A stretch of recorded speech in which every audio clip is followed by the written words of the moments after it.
getting my camera set up. Oh, it's sunny over there. Let's see. Let's do that. Hi, my name is Renee. Welcome to my YouTube channel, and I am in the car making this video, obviously.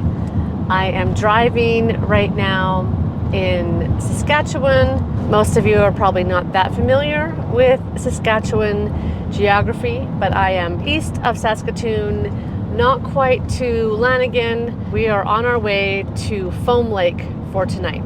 This is a follow-up video to our camping trailer story video. We have picked up our camping trailer, and it is behind me in the car. Let's see if we can do. There, you can see it. It's back there. And you'll see much more of it, and you'll see much better video of it than that. But it is behind our car.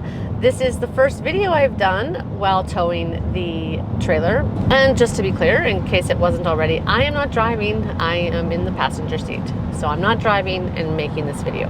Today is Monday, and we picked up our trailer this past weekend. We arrived to the place that our trailer was being stored on Friday afternoon, and then actually attached the trailer to our car and sorry, it's okay. Hooked up the trailer to our car and went through that whole process and met with the company and the individual that finished the trailer for us. I explained all of the details of that previously. What I mean by somebody finishing the trailer for us, that's in previous content. That all happened in Enderby, British Columbia, just, I guess, 2 days ago now. It feels like so much has happened in the past 2 days. We had a very fast turnaround for picking up the trailer because it took us a whole week to get across country, and it's going to take us a whole week to get back. So we didn't have a lot of time to hang out where we got the trailer, although we would have loved to, because it is the Okanagan Valley of British Columbia, which is gorgeous. And it would have been a wonderful place to do more exploring and camping and staying in the area, but this was just not that trip. We had a quick turnaround of arrive, familiarize ourselves with the trailer, also going out for supper with the people that were storing our trailer for us. And they were the ones that picked it up from the manufacturer. As the manufacturer was going bankrupt, they're the people that kind of rescued it for us. We spent time with them. It was a busy time, and I didn't do hardly any video, and you'll be able to see what I did do in this trailer story video. But given the time constraints and also the people constraints, because we were in somebody else's yard, we also had Damien's mother with us. The context was not right for doing a lot of video. I wasn't able to do one of those like unboxing, unveiling, walking through and showing everything as we first encountered it. But I do have this little clip for you that I did right after we arrived, and sent this to our kids and my parents. So I'll share that with you here now. We got to the trailer. It's real, it's here. I'm gonna give you a little tour. Okay, so here's the outside. I'm not gonna give you the grand tour of all the cool outside features like the showers in the back, and there's an awning and what have you. But then here's the steps. You come up in. Here is the single bed / small dinette. Storage up there. All these little storage cabinets. The kitchen. This counter thing, more storage. And then there's the big table and the big dinette and the double table. It's real, you guys. It's real. We got an actual real trailer, and it is freaking adorable. Don't worry, I'm going to give you a much more thorough tour of the trailer. There's not a lot there to show you, but there's definitely some interesting features and just all those little cool things that are fun in a miniature kind of space, a miniaturized space. What is it about small things that is just so intriguing and makes them somehow more cool, right? And like walking through some large space with large cabinets, for example, when you have like a small trailer with these little cabinets. And I don't know what it is about the miniaturization of things that makes them especially interesting or appealing, but I find that myself, at least. I'm recording all of these video segments while I'm on the road, and I'm not going to be editing and putting this together until I'm home, and it will all be in its like little produced package. And for you, the storytelling is going to be like a really short period of time over the course of a half an hour or 45 minutes or maybe an hour and a half if this is 2 videos. I don't even know yet. But for us, like I've already shared, is like a 3-year-long story. More than that, actually, with the decision-making time and the lead up to the purchasing. But this actual trip, our travel to go get it, bring it back home, is 2 weeks of time. So for me, this is like a long extended period of time in which sometimes I record things about the trailer, or record things about our trip, or take video of different parts of this story. I'm still living the story. I'll put it all together when we get home. I'm doing this over a long period of time for me, and you're going to be watching it, and in a very short period of time get to the end of this story. It's just one of those funny things about video making. So where we're at right now, we left Alberta this morning. The Alberta BC portion of our trip was 4 nights and 3 days. We drove into Devon, Alberta, which is where Damien's mom lives. We drove in there on Thursday night, and then Damien's mom came with us for the weekend part of the picking up our trailer and that whole activity. So on Friday we drove from central Alberta to Enderby, which is like in the Okanagan Valley, British Columbia. Saturday was our familiarize ourselves with the trailer and get some things that we needed at Canadian Tire. All the, probably not all, but the bare minimum, or the ones that we needed, the accessories that aren't included in the trailer purchase, but that you need for hooking the trailer up to services. Things to help us level and stabilize the trailer. All of that happened Saturday morning, and then we had to leave and head back to Alberta. But we camped Saturday night along the way. So on Saturday night, we camped at a place called Canyon Hot Springs in Revelstoke, British Columbia. So it slept 3 of us, and it does sleep 3 people comfortably. Although, it's a small trailer, but we can sleep 3 people. And then Sunday was yesterday, and we drove the rest of the way home to central Alberta. Had a nice family dinner with Damien's siblings and some nieces and nephews, and showed everybody our trailer. Everyone was eager to see it. It was a fun show and tell time. And then this morning we left, and we are in Saskatchewan now. We are headed in the homeward direction. We are pointed back east after all last week being pointed west. And to our final destination in British Columbia, we are now pointed east and headed back home. This will be a pretty low-key week for us driving home. The only thing we have to do is drive and camp in the evenings. Every couple days get some groceries. The driving itself shouldn't be too bad. It was very manageable on our way out. We did an average of 825 kilometers a day, and we're doing less on the way back. That's all for right now. I just wanted to bring you up to speed with what we've been doing for the past couple days, and just to check in where we are right now.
This morning we're in a campground just outside of Kenora, east side of Kenora.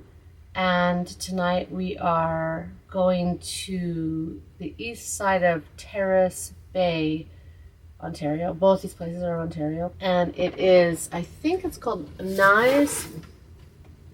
Check my email. Nyes or Nyes. Neys. It's an Ontario provincial park, and it is on the north shore of Lake Superior, and the park is right on the water. We have a long day of driving, another 8 hours of driving, which just is always longer. It just takes longer than that. The day's trip takes longer than that because of stopping for gas. I don't think we have to get too many groceries today.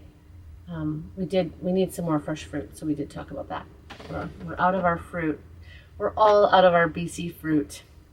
From here on out, I don't think we'll be eating much BC fruit, unless there's still some cherries in the grocery stores from BC. We were out of the fruit we picked up at the stand in the Okanagan Valley. This is sad because BC fruit is so good. BC is like our California in terms of everything that they grow there. I have to say we have great fruit in Nova Scotia too, and lots of fruits and vegetables and produce and such great food culture. But anyways, lots of places throughout Canada do. Ontario does also. Quebec also. It's going to be a long day. At least we are in the same time zone. We have been losing time steadily for the last few days. Like we've been driving from west to east, and the time goes back by an hour, and it feels like every day or every other day we lose an hour, so that, you know, if we would have been arriving at 5 in the afternoon, we're arriving at 6. Our bodies, I don't know what our bodies feel it is, because I mean we had to make that same transition on the way out, and now we're transitioning on the way back. The point is, it just feels like it's later in the day when we get in. Yeah, so I'm not going to sit here blabbing very long because we have to pack up and we have to go. Gotta hit the road. It's interesting, the distances are shorter than our trip out. When we drove west, there's shorter distances in the day because we are doing the return trip from Devon, Alberta to home. We're doing it in 7 days, and when we went out, we did that same trip in reverse in 6 days. So we have shorter driving distances by a little each day, but it takes longer with the trailer. We're not as efficient. We have to stop more for gas because obviously it takes more fuel to pull a trailer.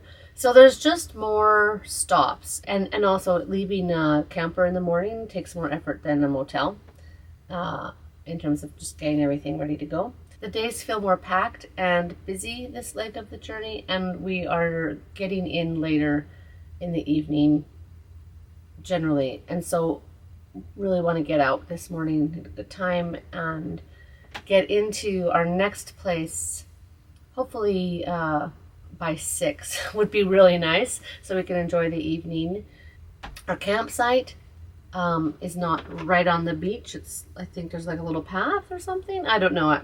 It's hard to tell based on the campsite map, but I'm quite excited about this campground. I have wanted to stay or camp on Lake Superior for years now. It's just never worked out. We're always just driving through that section that has all the beautiful spots on the water there. This time it worked out, and also it's not high season, so we're in early September now. It's midweek, so there's a spot available. Lots of these places get booked up for the high travel season. I booked it last night. I want some time to enjoy it tonight. I want some time to be on the water and enjoy the view. So that's our plan for today. That's our destination for tonight. And just another day of driving to get there. Coffee, my favorite part of the morning.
beat the train.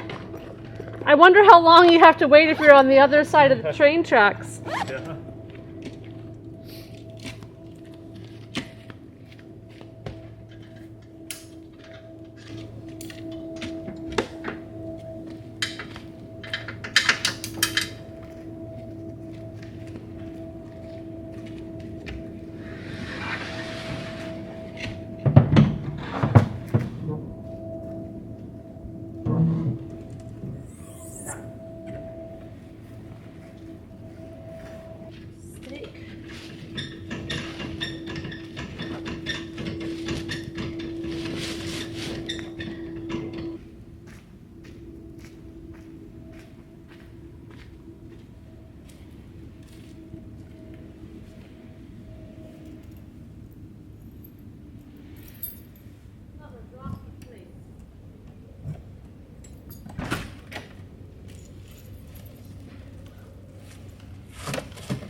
You hear the water now.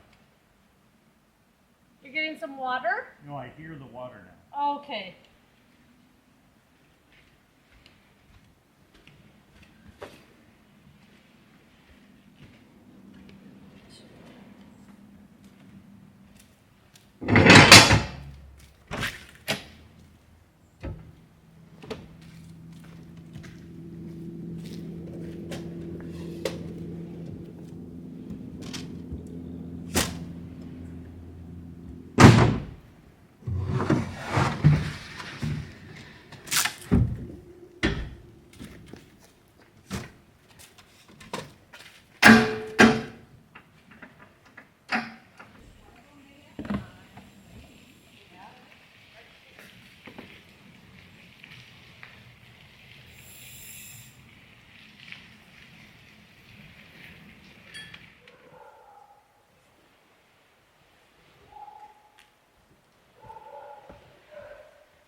Okay, so I think it's this note. Which key is it? The silvery key?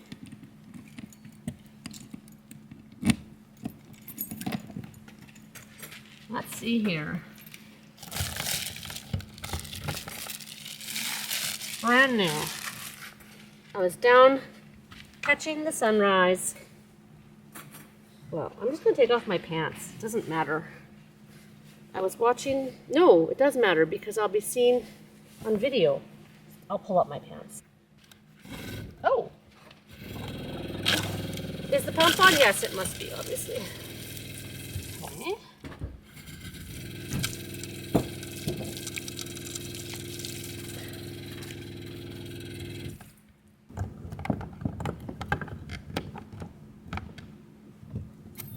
Oopsies.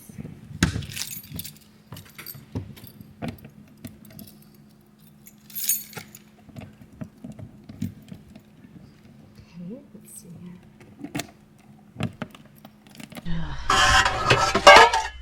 Boil water.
We are in our first ever boondocking location as camp trailer owners and users. I don't know that we've boondocked with tents. I don't think it's called boondocking, but we have done dispersed camping with tents. Dispersed camping is also called stealth camping, depends on the context. I used to call it stealth camping, but now I've taken up the phrase dispersed camping, and we really got into dispersed camping when we were on the Appalachian Trail.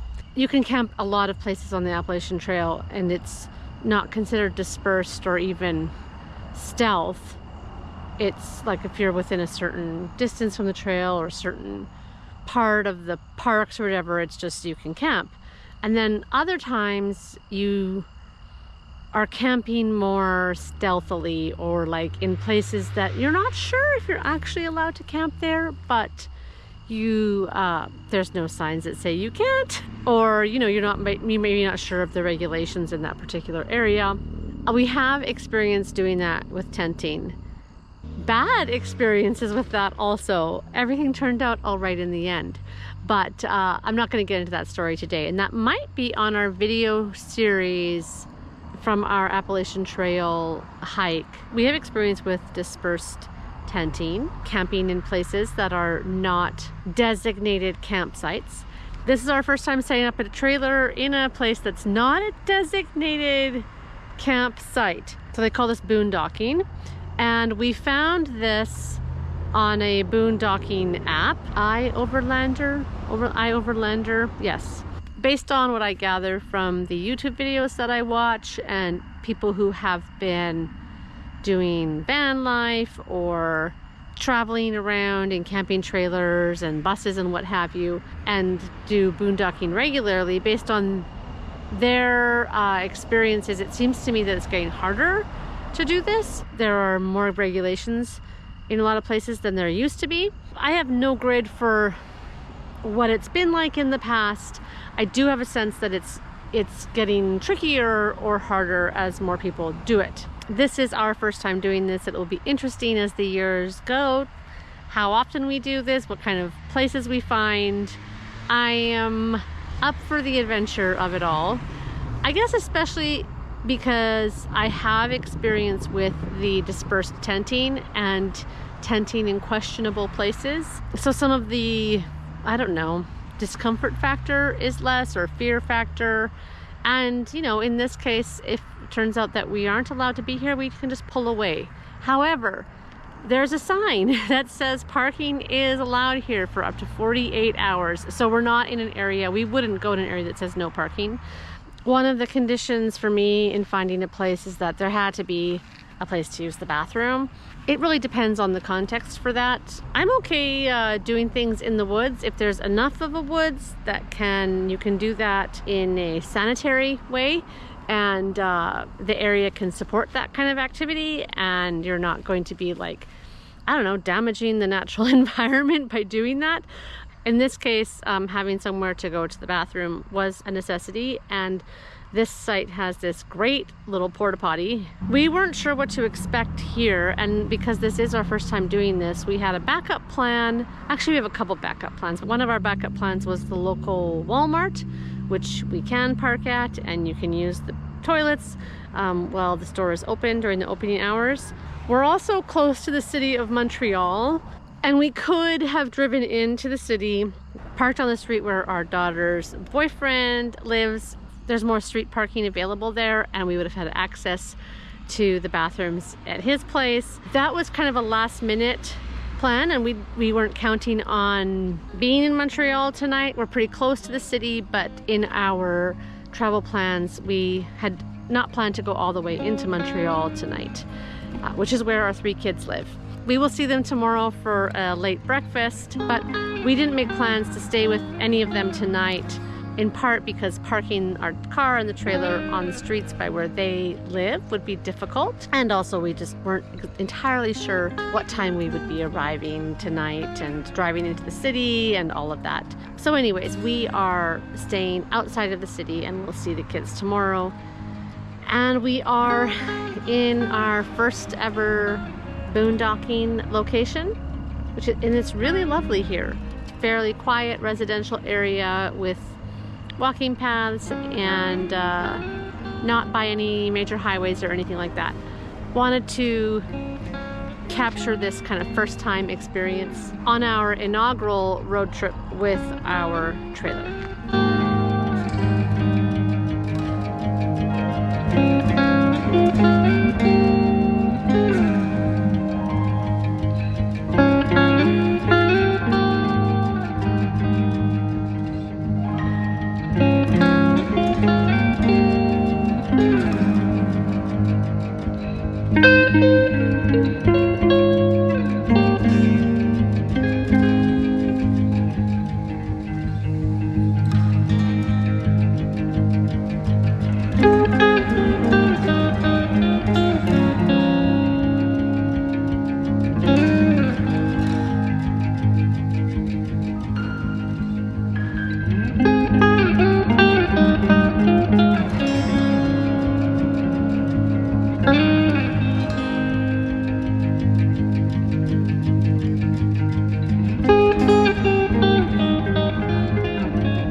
This is the end of this video, and it is the end of the 4-video series about our road trip and buying our trailer and picking up our trailer. The last 3 videos and this video have told the story of, first of all, like our history of camping and why we were looking for the kind of trailer that we were, what we were hoping to get in a trailer. I talked about our decision-making process for choosing a lightweight fiberglass trailer like this style versus some of the other lightweight trailer styles. I talked about why we chose the company that we did. And then came a difficult part of the telling, which was the story of Armadillo trailers going out of business, which happened just this spring, and how we rescued our trailer from that insolvency proceedings. I've talked a bit about our hopes and dreams for this trailer, and all of this storytelling coincided with and ran concurrent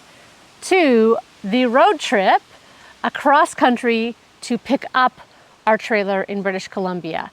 I'm going to end this video series with a few stats about that trip. If you've watched the videos previous to this one, you've seen the trip unfold, and there was so many parts of it that never got into video. But because we had to drive all the way across country and back again in 2 weeks, the trip was mostly a driving trip. And so you have certainly seen quite a few driving clips, what it looks like to drive across the country on predominantly the Trans-Canada Highway. We did drive a little bit of the Yellowhead Highway through Saskatchewan and Alberta, but mostly we were on the Trans-Canada.